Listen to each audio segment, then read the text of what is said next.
गले के पिछले हिस्से में बलगम का आना, बार बार गला साफ करने की ज़रूरत महसूस होना। बात करेंगे इलाज की और ऐसी 3 वजूहात की जिनकी वजह से ये होता है, और इस वीडियो में मैं वो सब कुछ कवर करूंगा जिसके बाद आपको कभी ये प्रॉब्लम नहीं होगी। देखें, जब आप एंटीबायोटिक्स लेते हैं स्पेशली वायरल इन्फेक्शंस के लिए, तो वो इन्फेक्शन ख़त्म करने के साथ साथ बहुत से साइड इफ़ेक्ट की वजह बनती है। एंटीबायोटिक्स आपकी बॉडी में मौजूद फ्रेंडली जरासीमों को ख़त्म कर देती है और ये वजह बनता है आपके मदाफियाती निज़ाम की कमज़ोरी की। आपका इम्यून सिस्टम वीक हो जाता है और इन फ्रेंडली बैक्टीरियाज के ख़त्म होने से आपकी बॉडी में फंगस की ग्रोथ बढ़ती है। ये फ्रेंडली बैक्टीरियाज जो हमारी बॉडी में नेचुरली फंगस की ग्रोथ को रोके हुए होते हैं, चूंकि अब ख़त्म हो गए हैं, तो अब ये फंगस पूरी बॉडी में फैल सकती है। इसके साथ साथ ये साइनसिस की वजह बनती है। साइनसिस ऐसी मेडिकल कंडीशन है कि जिसमें आपके नाक की कैविटीज में सोजिश हो जाती है और यह सर दर्द, बहती हुई नाक या बंद नाक की वजह बनता है। तो एक छोटी सी वायरल इन्फेक्शन को ख़त्म करते करते अब आप एक बड़े मसले में फंस जाते हैं और अब आपको सहारा लेना पड़ता है स्ट्रॉन्ग मेडिसिन का, जो मज़ीद साइड इफ़ेक्ट करती हैं और आपके मदाफियाती निज़ाम को कमज़ोर करती हैं। हम एक एक करके इन सब पे बात करेंगे और जानेंगे कि कैसे इन हैवी मेडिसिन के बगैर आप गले में आने वाली बलगम से छुटकारा हासिल कर सकते हैं। नंबर 1 पे है GERD, गैस्ट्रोइसोफेजियल रिफ्लक्स डिजीज, जिसमें मैदे और खुराक की नाली के दरमियान मौजूद वाल्व बंद नहीं हो पाता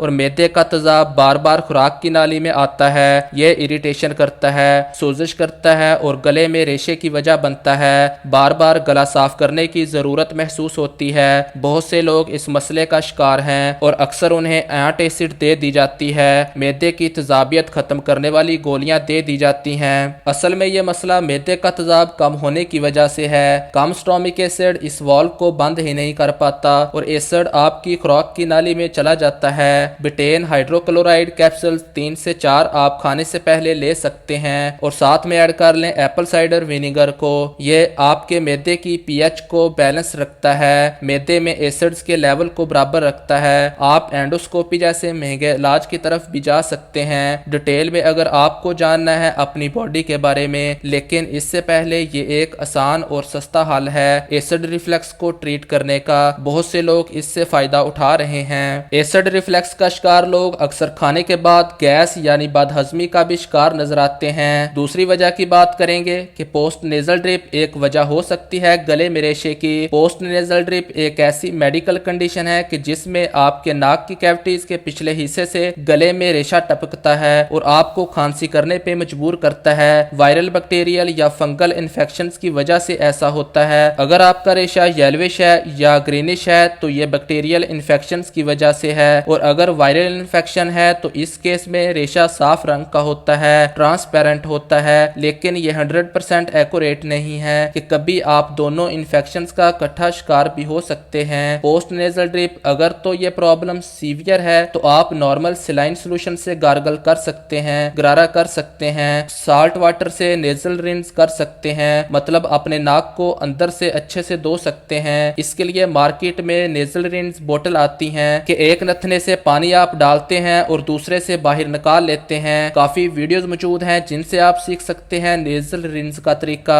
साल्ट एंटी माइक्रोबियल प्रॉपर्टीज रखता है, नमक में जरासीम मारने की सलाहियत होती है और माइल्ड इन्फेक्शंस को क्योर करने के लिए ये बड़ा आसान और बेहतरीन तरीका है। ये नमक वाला पानी आप घर पे बना सकते हैं, जिसमें ½ टी स्पून नमक को आप 1 कप नीम गर्म पानी में मिक्स कर लें और अपने नाक को अंदर से अच्छे से धो लें। एक और बहुत इफेक्टिव तरीका है और बहुत कारआमद है कि आप बेबी शैम्पू इस्तेमाल कर सकते हैं नेजल रिंस के लिए। रेगुलर शैम्पू इसलिए नहीं क्योंकि इसमें बहुत ज्यादा केमिकल्स होते हैं जो नाक के अंदर इरिटेशन करते हैं और सोजिश की वजह बन सकते हैं। इसमें आप 2 teaspoon baby shampoo 4 cup water में मिक्स कर लें नीम गर्म पानी में और दिन में 3 से 4 बार नाक को अंदर से अच्छे से धोएं। यह साइनसिस में जमे हुए रेशे को लूज कर देगा। और अगर आप इन दोनों का कॉम्बिनेशन मतलब बेबी शैम्पू वाले पानी में साल्ट भी डाल दें तो यह मोस्ट इफेक्टिव हो जाएगा। इस मसले को हल करने के लिए पायोडीन का इस्तेमाल आप कर सकते हैं। पायोडीन का एक हिस्सा और एक हिस्सा पानी, मतलब इसे 50% वाटर के साथ आप डाइल्यूट कर लें और कॉटन बड्स के जरिए नथनों में अच्छी तरह लगाएं। पायोडीन बहुत अच्छा एंटी माइक्रोबियल है, जरासीम कुश है और इसे पानी के साथ मिक्स करना इसलिए जरूरी है ہے کہ یہ اریٹیشن نہیں کرتا،